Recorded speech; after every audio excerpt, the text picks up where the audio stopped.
এমনিতেই বৃহস্পতিবার, তার উপর আমার শ্বশুর শাশুড়ি ননদ কেউই বাড়ি নেই, গেছে বেড়াতে। তবে শুনলাম আজকেই তারা বাড়ি আসবে। এমনি দিনের তুলনায় বৃহস্পতিবার একটু কাজের চাপটা বেশি হয়, কারণ ঘর দুয়ার সবকিছু লিপতে হয়। তো হ্যালো বন্ধুরা, কেমন আছো তোমরা সবাই? আশা করি ভালো আছো, আর আমিও খুব ভালো আছি। আমার এই ছোট্ট মিনি ব্লগে তোমাদের সবাইকে স্বাগত। ঘুম থেকে উঠেছি ওই ভোর 4টে নাগাদ। ঘুম থেকে ওঠার পরে প্রথমে আমি ঘর বারান্দা ভালো করে ঝাড় দিয়ে নিয়েছি, তারপর উঠোনটাকে আমি পরিষ্কার করে নিয়েছি। আমার মেয়ে যতক্ষণ ঘুমিয়ে থাকবে ততক্ষণে আমার কাজ করে শান্তি, তাই প্রথমে ঘরটাকে লেপে নিচ্ছিলাম, কারণ যাতে ও ওঠার আগে ঘরটা শুকিয়ে যায়। তারপর দেখো ঘরের চারিপাশ দিয়েও আমি লেপে নিচ্ছিলাম, যেহেতু বৃহস্পতিবার চারিপাশটা তো লেপতে হবেই। 9টার দিকে আমার শ্বশুর শাশুড়ি সবাই বাড়ি চলে এসেছিল, আর আমি আর আমার বর মিলে একটু গেছিলাম বস্ত্র বাজারে। এখানকার জুতোর কালেকশন গুলো বেশ ইউনিক ছিল।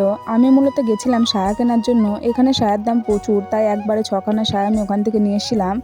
আমার শাশুড়ির জন্য নিয়ে এসলাম 3টে গোলকার সায়া, আর আমার জন্য নিয়ে এসলাম 3খানা সকার সায়া। আর নিয়ে এসলাম এই শুটকি মাছ। তোমরা কে কে শুটকি মাছ খাও অবশ্যই জানাবে। যাওয়ার আগে কটা জামা কাপড় কেচেছিলাম, সেগুলোই ভাঁজ করে নিচ্ছি।